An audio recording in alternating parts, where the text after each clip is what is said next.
Assalamualaikum warahmatullahi wabarakatuh. Selamat sore sahabat Semani semua. Balik lagi di studio podcast kita hari ini yang sangat menyenangkan karena pastinya hari ini temanya itu bakalan seru banget dan pastinya aku nggak sendiri sih teman-teman karena pasti ada narasumber yang pastinya bakalan nemenin kita hari ini buat ngisi tentang tema hari ini yaitu tentang literasi digital. Oke, selama beberapa menit ke depan pastinya bareng aku, Rangga, buat kita podcast bersama. Oke, mungkin tanpa berlama-lama lagi, saya mau memperkenalkan bintang tamu kita pada podcast kali ini, yaitu ada Pak Prihanto. Monggo. Oke, perkenalkan nama saya Prihanto, saya dosen dari STIMIK Sinar Nusantara. Kemudian saya di STIMIK Sinar Nusantara itu sudah mengajar sejak tahun 2018. Tapi sebelumnya saya juga sudah menjadi dosen di tempat yang lain itu sejak tahun 2014, seperti itu Mas Rangga. Oke, berarti dalam mengajar udah lama ya Pak ya pastinya? Sudah lama. Oke.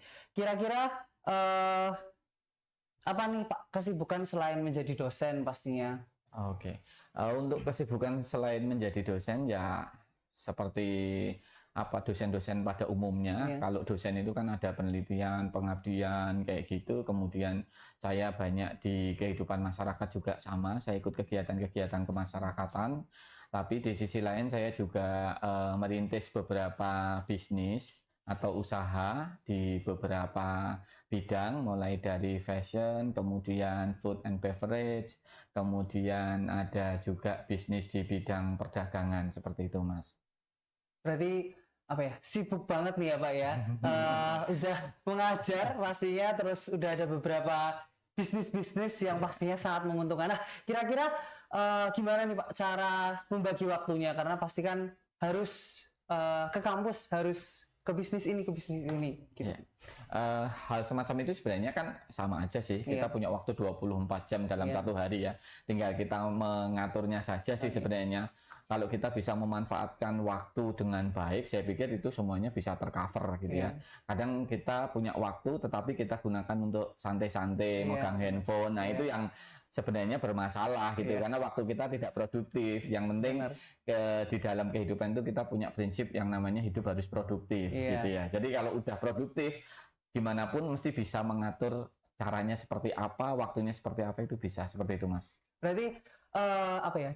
Dalam 24 jam pastinya selalu produktif ya, Pak. Pasti adalah apa ya? Kayak tantangan atau hambatan yang misal datang nih di dirinya Pak Prihanto kira-kira.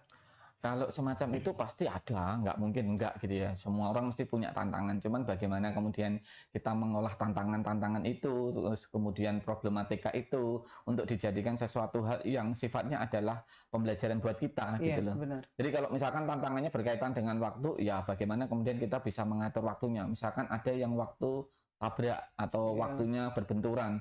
Nah itu kan besok berarti jangan sampai terjadi hal yang seperti itu Iya. gitu ya. Terus kemudian misalkan tantangannya adalah di dalam bisnis.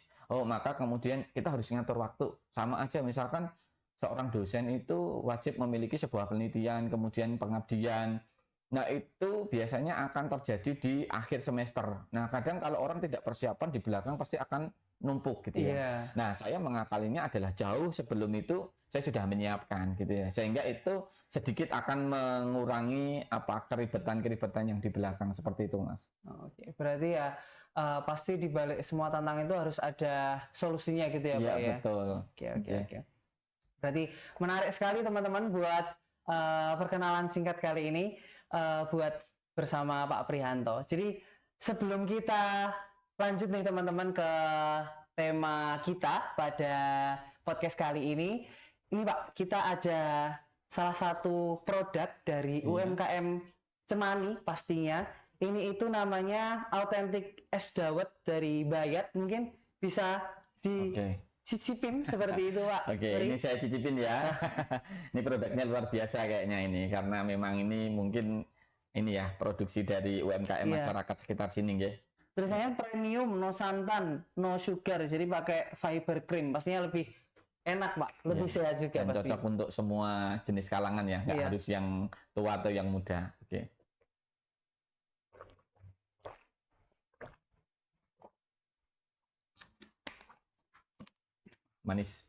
Manisnya nggak bikin serak. Iya. Enak pastinya Pak. Iya. Oke, sahabat Cemani semua, tanpa lama-lama lagi, pastinya kita bakalan ke tema hari ini, yaitu tentang literasi digital, Pak. Jadi, mengingat bahwasanya masa itu semakin berkembang pastinya, dan teknologi juga makin pesat, informasi juga sekarang banyak sekali diakses oleh masyarakat. Tua, muda, semuanya pasti mengakses seperti itu. Apalagi di era zaman sekarang yang katanya Gen Z itu sangat mendominasi gitu Pak Apri. Betul. Jadi pasti banyak sekali sahabat Cemani semua yang mengakses informasi tersebut seperti itu. Dan juga pastikan berita yang mencuat itu pasti juga dengan cepat untuk menyebar seperti itu, apalagi kemarin habis terjadi beberapa ya fenomena lah, pastinya juga sangat cepat sekali seperti itu. Nah, balik lagi ke literasi digital nih Pak, kira-kira apa sih menurut jenengan itu literasi digital itu sendiri seperti itu? Oke. Saya menjelaskan dulu ya, literasi digital itu apa. Sebenarnya kalau kita mau bicara tentang literasi digital, kita itu harus balik lagi gitu ya, flashback ke belakang gitu. Kenapa ini muncul? Sejak kapan? Nah, literasi digital itu sebenarnya kita itu berbicara tentang apa itu literasi komputer dan informasi.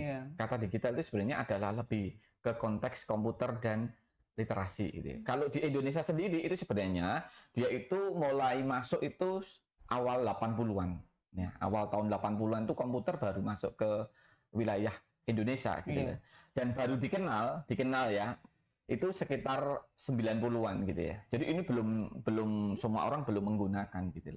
Kalau kita tarik lagi sebenarnya ini itu bagian dari dampak revolusi industri yang kemudian berkembang sampai kalau kita masih ingat di dalam pelajaran kita waktu SMA di sejarah itu ada istilah perang dingin.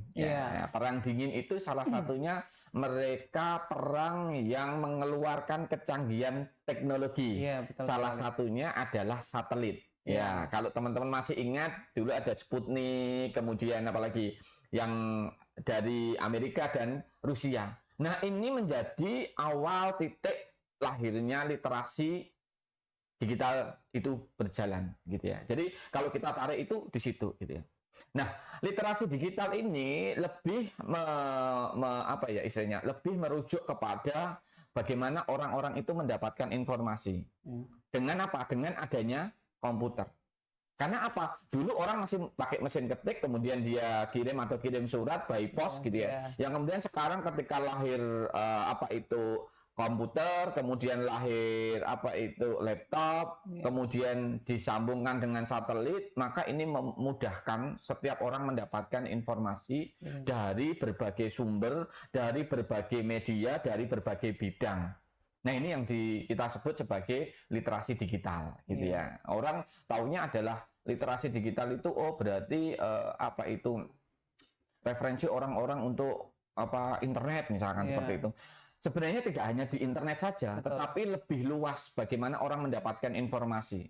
Dulu hanya pakai koran, cetak gitu ya. Nah, sekarang kita sudah benar-benar orang duduk di rumah dengan tidur, dengan leha-leha, mereka bisa mendapatkan informasi, kemudian mendapatkan banyak sekali hiburan, asalkan dia mau gitu ya.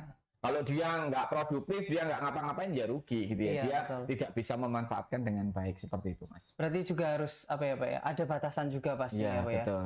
Dan perkembangan teknologi ini tuh juga pastinya tuh sangat penting ya Pak ya di masyarakat. Kira-kira apa sih Pak dampak atau pentingnya literasi digital ini bagi masyarakat sekitar seperti itu? Ya, literasi digital itu sangat penting karena apa? Orang yang tidak punya ibarat kata kalau dulu orang kalau sekolah itu dia nggak punya buku sudah gitu loh. Dulu orang dipinjemi buku dari sekolahan gitu ya. Iya. Lah kalau sekarang itu adanya literasi digital, orang itu dengan mudah gitu loh. Ada orang yang tidak sekolah tapi dia pinter gitu ya, karena dia Iya. memanfaatkan digital mereka. Betul. Misal contoh, kalau teman-teman tahu semua ya, teman-teman di rumah tahu gitu ya. Vicky Naki tahu ya, yang Iya. YouTubers ya, itu termasuk YouTuber apa konten kreator? Saya nggak tahu ya, Konten kreator. istilahnya lah ya. Iya. Tapi dia itu memanfaatkan apa itu semua perangkat komputer dan sebagainya, literasi digital dia untuk apa? Dia belajar tentang bahasa dan dia mulai dari bahasa Rusia, bahasa Jerman, bahasa Prancis, bahasa Spanyol, bahasa Arab, dia bisa gitu loh. Iya. Artinya dia kan memanfaatkan itu dengan tepat gitu ya. Betul, betul. Ada juga orang yang misal kayak Reza Arab dulu ya. Reza Iya. Arab itu juga dia yang ibarat kata apakah dia lulusan S3? Enggak gitu Iya. ya. Tapi dia mempunyai kemampuan di bidang itu jauh sehingga dia menghasilkan duit dari itu luar biasa gitu. Berarti asalkan kita mau memanfaatkan itu pasti Iya, juga betul. akan berdampak positif buat kita Buat ya, kita Pak ya. semua, Gitu. iya. Berarti Iya. ya. Jadi gitu teman-teman, apa ya, pentingnya literasi digital buat masyarakat sekitar ketika kita mampu memberikan manfaat yang baik pasti juga akan berpengaruh juga terhadap kita Jadi, hal-hal yang baik seperti iya, itu. betul. Nah, dari apa ya, Pak ya, banyak sekali informasi yang bisa diakses dari berbagai platform, kemudian sumber-sumber gitu seperti itu, Pak. Jadi kira-kira apa nih bidang-bidang yang dipengaruhi oleh literasi digital itu sendiri, Pak? Oke. Ya, ya. Kalau literasi digital sendiri itu kalau sekarang kita sudah tidak bisa bilang bidang apa yang dipengaruhi gitu Iya. ya. Tapi semua bidang sekarang sudah dipengaruhi gitu ya. Betul sekali. Kalau mungkin di awal-awal dulu paling bidang pendidikan, Iya. pemerintahan gitu. Kalau sekarang sudah tidak. Kenapa? Sego pecel aja bisa dijual menggunakan digital Online, gitu ya, betul online sekali. gitu ya. Terus kemudian orang mau jual pupuk aja bisa secara online gitu loh. Iya. Orang mau jual jasa aja online gitu loh. Jadi di mana bidang fokusnya dari digital itu? Nggak ada.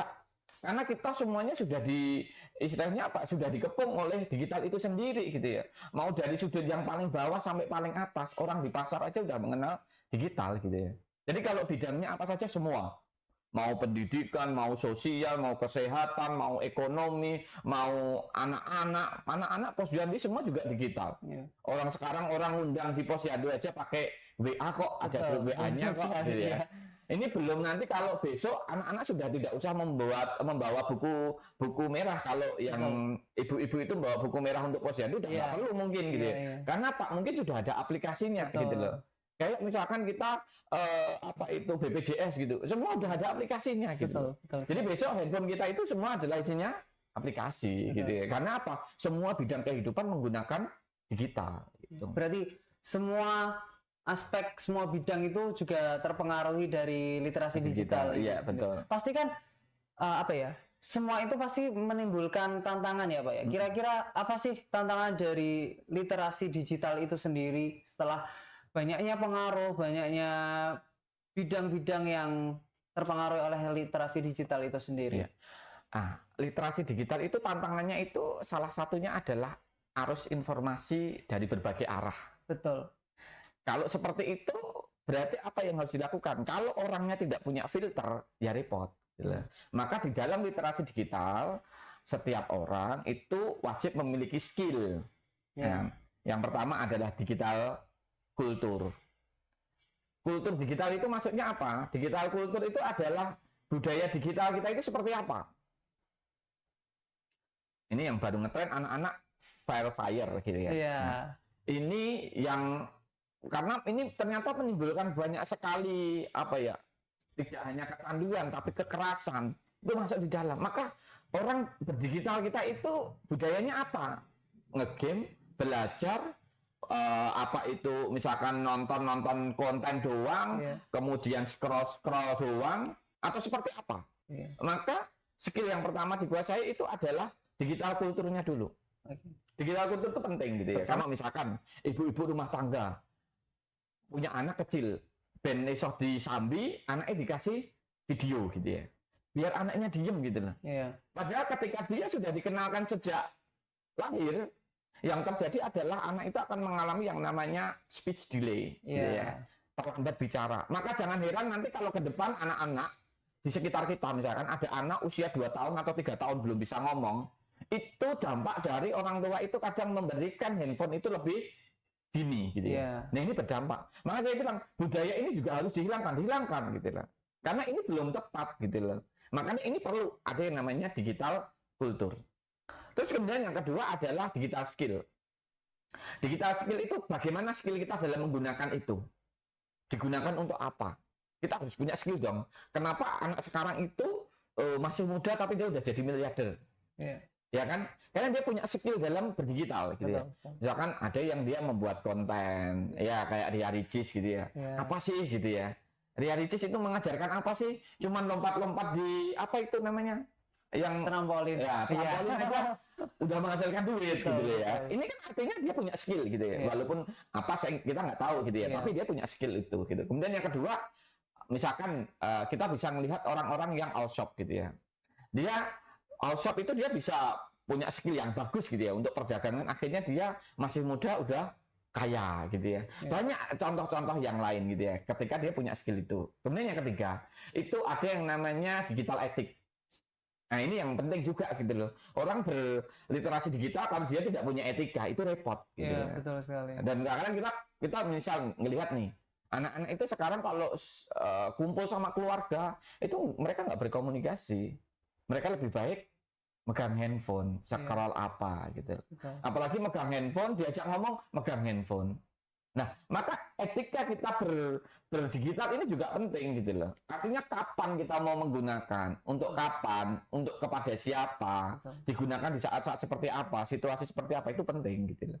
Makanya etikanya juga perlu dikuasai. Kemudian yang keempat adalah digital safety gitu ya. Jadi keamanannya gitu loh. Iya. Nah, ini yang penting karena kalau bicara tentang keamanan tuh semua punya potensi itu. Emak-emak pinjaman online nggak punya penghasilan, pinjol adalah kasus Iya. ya kan.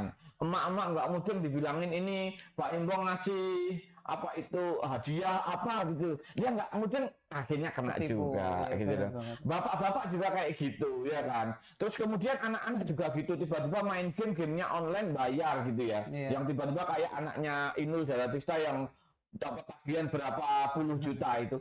Ini bagian dari yang perlu kita pahami gitu loh. Jadi jangan kemudian kita ngomong apa itu ketika kita sudah menggunakan handphone itu kita udah mudeng semuanya. Tidak gitu loh. Ada hal-hal yang perlu kita pahami seperti itu, Mas. Berarti apa ya Pak ya? Harus juga ada batasan-batasan ya Pak ya ketika Iya. kita dalam menggunakan baik itu orang tua, Iya, kemudian anak kecil seperti Iya. itu. Karena pastinya sahabat cemani semua itu tuh bakalan terpengaruh dengan cepat ketika Betul. anak-anak itu lebih dini Mengenal. mengenal gadget seperti Iya, itu. oke. Jadi harus ada pengawasan orang tua seperti betul. itu.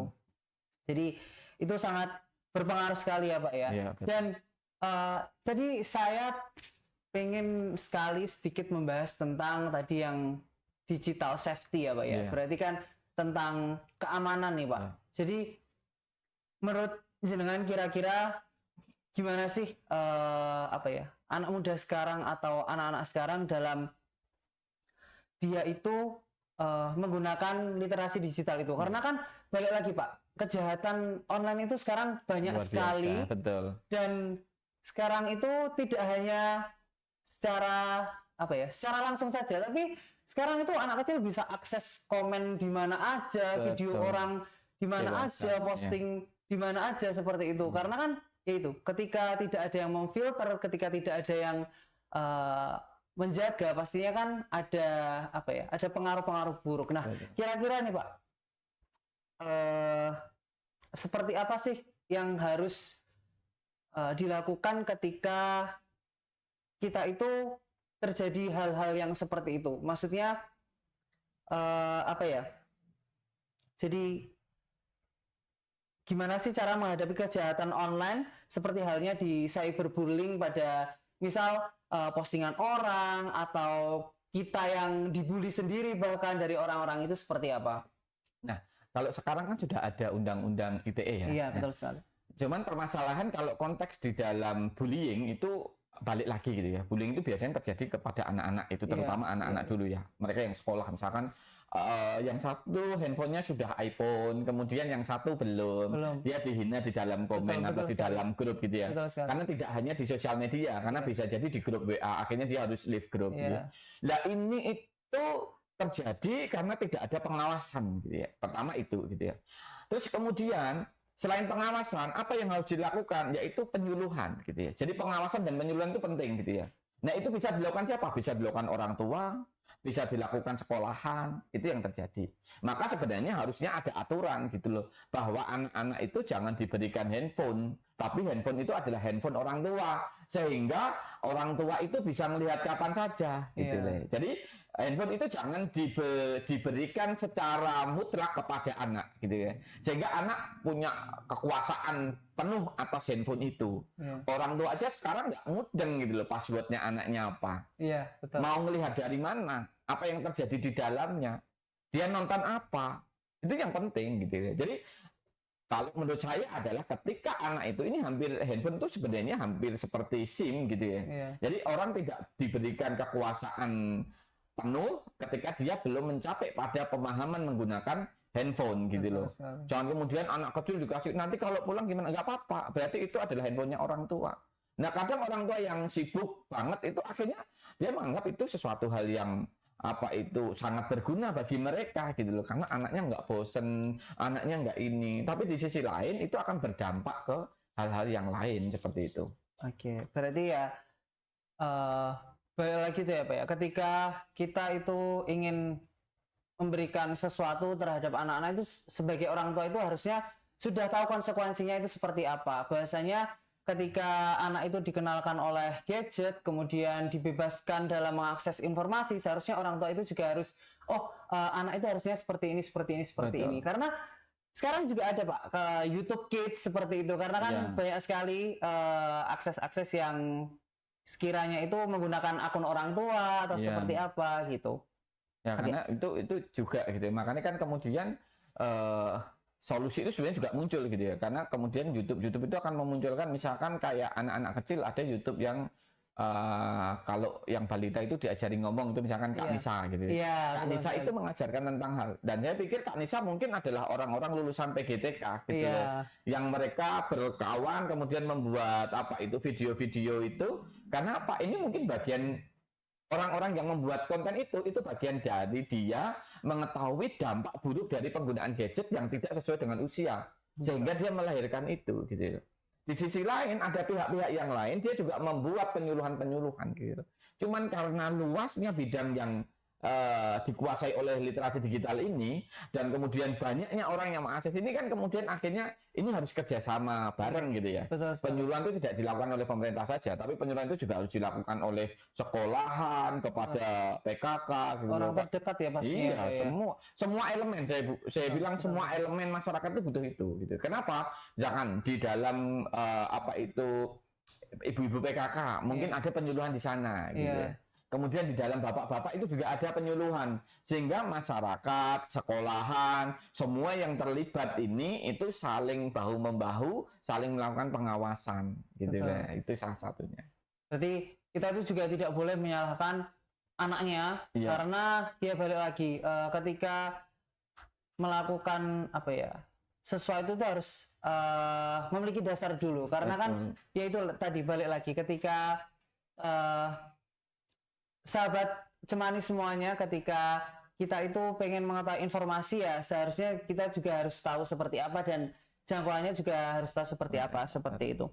Dan gini Pak, juga hal menarik juga mengenai teknologi dan literasi digital bahwasanya gimana sih Pak menurut jenengan itu kalau cara agar kita itu lebih bijak yang pertama itu dalam bermedia sosial karena ini kan di era teknologi semuanya bisa diakses, semuanya bisa mendapatkan informasi dan karena sekarang itu juga sudah zamannya ketika kita itu mudah dalam kita berpendapat, kita berekspresi. Nah, kira-kira gimana Pak cara bijak agar sekiranya kita itu tidak memberikan dampak buruk terhadap orang lain dari adanya literasi digital ini seperti itu. itu perlu kesadaran gitu loh masing-masing orang gitu loh. Makanya saya bilang di awal tadi bahwa ada yang namanya digital etika berdigital gitu ya. Jangan kemudian karena bebas itu terus kemudian tidak memikirkan dampak ke yang Iya, lain gitu. betul. Makanya kalau orang bilang Gen Z sekarang itu dia nggak punya perasaan. Kenapa? Dia bisa mengungkapkan semuanya suka-suka dia. Betul, betul. Karena apa? Dia nggak terima ketika dia dengan orang tua, ya dia akan mengungkapkan itu di sosial media dia, gitu ya. Dia marah kekesalan dia akan keluarkan, gitu ya. Makanya yang perlu dipahami adalah dia harus butuh punya kesadaran. Ya. Maka yang awal tadi saya bilang bahwa penggunaan handphone itu harusnya seperti SIM, gitu lah. Ya. Jangan kemudian anak dikasihkan di usia yang belum waktunya. Artinya apa? Belum waktunya dia menyadari penggunaan itu. Jadi kalau ditanya dia seperti itu, ya sudah, kesalahan sudah di depan. Iya, betul. Tinggal kemudian penyuluhan itu dilakukan oleh masyarakat. Artinya apa? Kemudian ada aturan. Kalau dulu orang main setiap saat main ya, Iya. akhirnya keluar aturan dari lingkungan mengatakan bahwa wajib belajar jam 7 sampai jam 9. Itu bagian dari mengendalikan perilaku-perilaku anak-anak yang keluyuran gitu loh. Iya. Lah setelah muncul handphone itu harusnya juga muncul lagi gitu loh. Betul, betul. Kalau perlu diantisipasi gitu ya.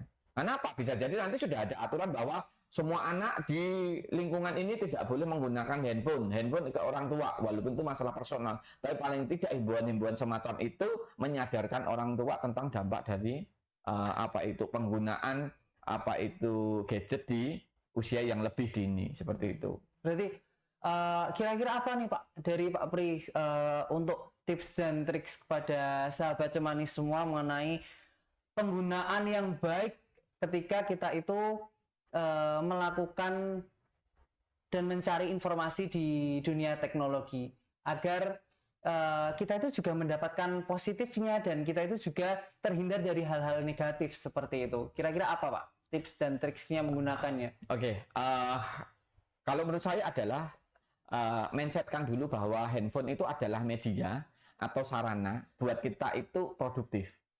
Dimindsetkan dulu. Jadi kalau misalkan ditanya triknya adalah ya kalau kita bisa memanfaatkan gadget, terutama gadget itu untuk kebutuhan kita secara produktif, itu kita akan terhindar dari segala hal gitu loh. Yeah. Karena apa? Tidak ada niatan kita untuk jelek gitu ya. Yeah. Cuman kalau misalkan kita menggunakan itu untuk sesuatu hal yang jelek, ya sudah karena niat dari awalnya sudah jelek gitu ya. Jadi kalau niatnya itu tidak dikuati di awal bahwa gadget itu adalah sarana kita untuk belajar, sarana kita untuk menghasilkan uang, ya sudah gitu loh. Karena apa? Karena nanti kalau misalkan itu tidak ditanamkan gitu ya. Jadi anak-anak itu akan menganggap bahwa ya udah ini untuk membuang kebosanan gitu loh. Akhirnya dia men-scroll yang tidak penting gitu loh. Bukan kok menghilangkan kebosanan dia tidur atau olahraga, enggak gitu loh. Ditambah lagi adalah mulai membentuk kelompok-kelompok untuk yang kemudian kelompok-kelompok itu adalah komunikasi secara langsung. Artinya mereka membentuk kelompok-kelompok di mana mereka duduk tidak boleh menggunakan handphone. Jadi handphone itu semacam buku aja gitu ya. Yeah. Gunakan pada saat kamu membutuhkan gitu ya. Kalau enggak ya sudah, enggak usah gitu loh. Itu salah satunya.